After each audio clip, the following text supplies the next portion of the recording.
មួយដាល់អស់ពីកម្លាំងតាមពិតគួរតែអាចកំទេចបាននឹកស្មានមិនដល់ថាគេអាចទប់ជាប់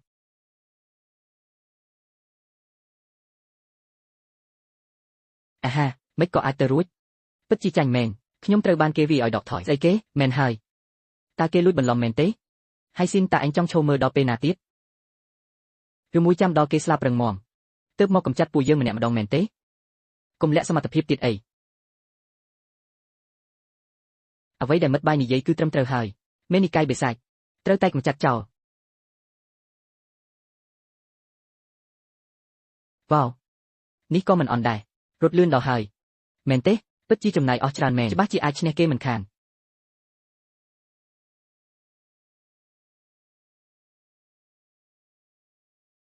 ព្រះឲ្យគេមើលមកខ្ញុំហើយ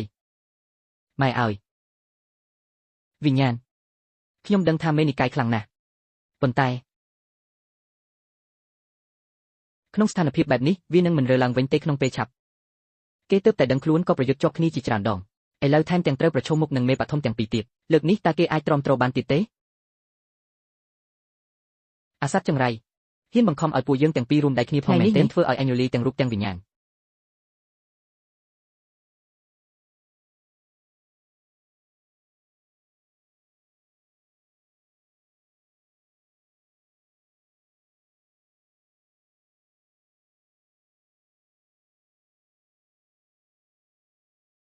មើលចុះនេះហើយគឺជាការពិតរបស់ឯងអ្នកខ្លាំងជន់ឈ្លីច្បាប់តាមចិត្តខំប្រឹងអស់មួយជីវិតចុងក្រោយគ្រាន់តែត្រូវគេលុបបំបាត់ចោលតើអញគួរប្រឈមមុខនឹងពិភពលោកបែបនេះយ៉ាងដូចម្តេច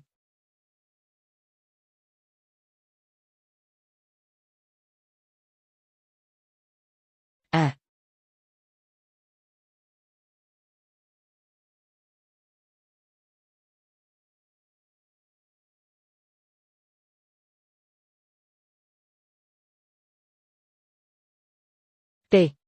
វាមិនអាចទៅរួចទេត្រាស៊ូគឺជាសម្បត្តិការពារបាក់សៀនធានហេតុអីក៏ត្រូវគេកំទេចខ្ទេចបែបនេះជឿទេមេបកទាំងពីរនៃសម្ព័ន្ធដាវពួកឯងនៅមានអ្វីចង់និយាយទៀតទេធានអ៊ីនខ្ញុំសុខចិត្តប្រគល់អណ្ដូងរ៉ែវិញ្ញាណ3កន្លែងដល់លោកអាណាចក្របុរាណសិនហាងដោះដូរនឹងការចេញដៃរបស់លោកត្រូវហើយខ្ញុំបន្ថែមសម្បត្តិវិញ្ញាណកម្រិតខ្ពស់10ទៀតយើងរួមគ្នាកម្ចាត់មេបិសាចនេះបើមិនមែនដើម្បីអាណាចក្របុរាណសិនហាងទេយើងក៏មិនចង់មកសហការជាមួយដែរកិច្ចព្រមព្រៀងនេះខ្ញុំទទួលយកហើយ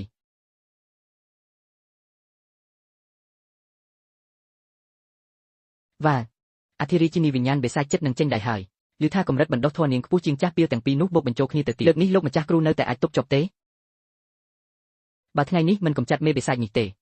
តើសម្ព័ន្ធទៅនឹងមានមុខមាត់អ្វីទៀត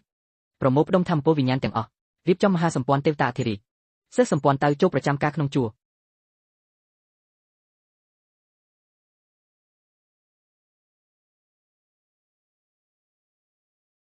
អ្នកក្រុងដាវម៉ុងទាំងមូលនឹងចាក់បញ្ចូលធម្មពលជីវិតចូលក្នុងមហាសម្ព័ន្ធមហាសម្ព័ន្ធនេះបង្កើតជោគជ័យឡើយគ្មានផ្លូវរារាំងបានទេមិនទាន់ពេលទេលោកម្ចាស់គ្រូមហាសម្ព័ន្ធទេវតាអធិរាជមានអំណាចដ៏ខ្លាំងក្លាអស្ចារ្យគុំសង្ឃឹមថាអាចចេញមកក្រៅទាំងរស់ឲ្យសោះហាមកតាមបងស្រីមកអាលីតើអញបានធ្វើអ្វីដាក់គេចាំចម្រាញ់ប្រលឹងដ៏វិសេសនេះរួចរាល់សិនសឹមទៅរកប្អូនប្រុសម្នាក់នោះតើនេះជាផ្ទៃក្នុងនៃរង្វង់មន្តអាគមនោះមែនទេតើអញនៅចាំយាមគេធ្វើអីទៀតមេបិសាចស្លាប់បាត់ហើយស្រីបរិសុទ្ធនៃនិកាយបិសាចនៅសល់តែរូបកាយលូតឹងនេះប៉ុណ្ណោះមិនអាចឲ្យខាត់បងឡើយសម្លាញ់ខៃសៀរូបកាយលូតឹងនេះយើងកុំដណ្ដើមគ្នាអីម្នាក់ពាក់កណ្ដាលយកយ៉ាងណាដែរហាល្អណាស់មិនយូរទេខ្ញុំនឹងកាប់ពួកឯងចោលទាំងអស់នាងតូចម្នាក់នេះហាក់ដូចជាប្រញាប់ណាស់តើឬមួយចង់សាករសជាតិមុនស្រីបំរុងក្នុងគ្រួសារឯងទៅទៀតហាមករឹងណាស់តើតែរាងកាយអញហាក់ដូចជាមិនសូវមាំទំសោះមិត្តតាវថៃស៊ីមិនបាច់ខឹងទេសេះរឹងរូបបែបនេះតតែបង្ក្រាបទើបមានរសជាតិហាអិតខ្មាអញពិតជាយល់សពទាំងថ្ងៃមែននៅត្រូវពឹងមិត្តតាវ ឲ្យវាឃើញផ្ទាល់ភ្នែកថារបស់ដែលវាការពីស្ទើរដាច់ខ្យល់នោះត្រូវពួកយើងយកមកចម្រាញ់ម្ដងបន្តិចយ៉ាងដូចម្ដេចហាហាហាល្អណាស់និកាយសក្ការៈធានសៀនគ្មានអ្នកកំសាកខ្លាចស្លាប់ឡើយមានតែវិញ្ញាណដែលហ៊ានបូជាជីវិតប៉ុណ្ណោះបើចង់ប៉ះពាល់គេត្រូវរំលងសាកសពរបស់ខ្ញុំសិន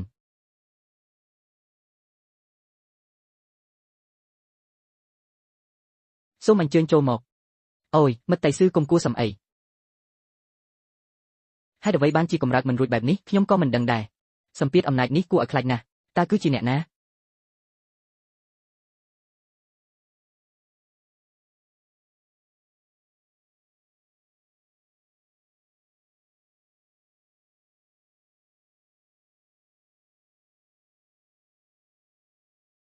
នៅខណៈពេលដែលមន្តអាគមដំណើរការមិញនេះមានអារម្មណ៍ថាមានធម៌ពលមួយត្រូវបានដាស់ឡើងក្នុងខ្លួនស្អីក្មេងម្នាក់នេះថែមទាំងគ្រប់គ្រងធម៌ពលដែនដីបានទៀតគឺក្តីបារម្ភដែលនាំឲ្យមានលទ្ធផលបែបនេះមើលទៅគេប្រហែលជាបានជួបមនុស្សដែលចង់ការពារហើយនៅក្នុងដែនដីរបស់គេជីវិតសពសត្វគឺស្ថិតនៅលើការគិតតែមួយប៉ព្រិចភ្នែកប៉ុណ្ណោះ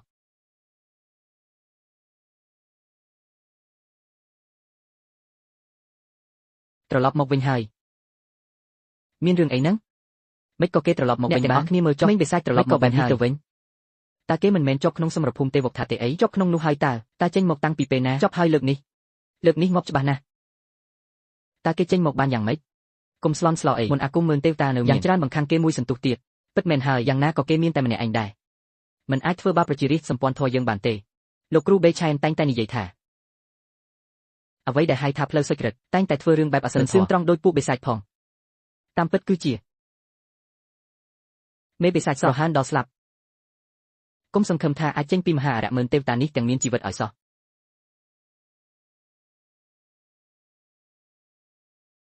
មនុស្សឈួតបែបនេះពួកគេរៀបនឹងវាប្រហារបដូរជីវិតហើយពួកសិស្សរបស់ស្ដេចដាវចូលចាក់បញ្ចូលវិញ្ញាណដានធានប្រលឹងនិងគ្រប់ភ្លើងវិញ្ញាណរបស់ពួកឯងចូលក្នុងមហាអរិយនេះកំចាត់ឲ្យវិនាសខ្ញុំរត់ហើយ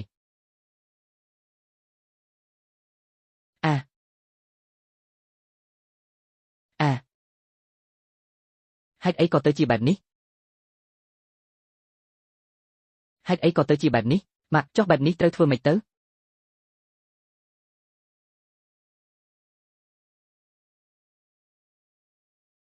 ការពីរាជសម្ព័ន្ធដាវដោយកម្លាំងមនុស្សតែម្នាក់គាត់ពិតជាធ្វើបានមែនច្បាប់ដ៏ស្អុយរលួយក្នុងលោកនេះតាមពិតត្រូវលាងជម្រះដោយឈាមលោកគ្រូស្លាប់ហើយតែស៊ីចិនរិនក៏ចប់ដែរអាម៉ូថៅនេះឈួតហើយត្រូវតែអញ្ជើញបុព្វការីជនចេញមកហើយឆាប់ទៅ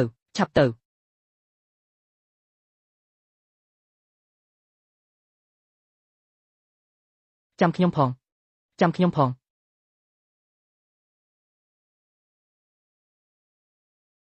វិញ្ញាណបត្រីទេពរបស់ប្រមុខជាប់ក្នុងដែនដីអធិរាជនេះហើយបើមិនត្រឡប់មកវិញទេគឺមិនទាន់ពេលឡើយ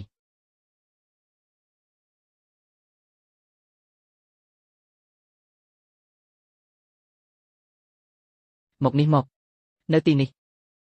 ចង់ខ្លាចជាឆ្នាំងរំងាស់របស់បងស្រីទេហាហាហា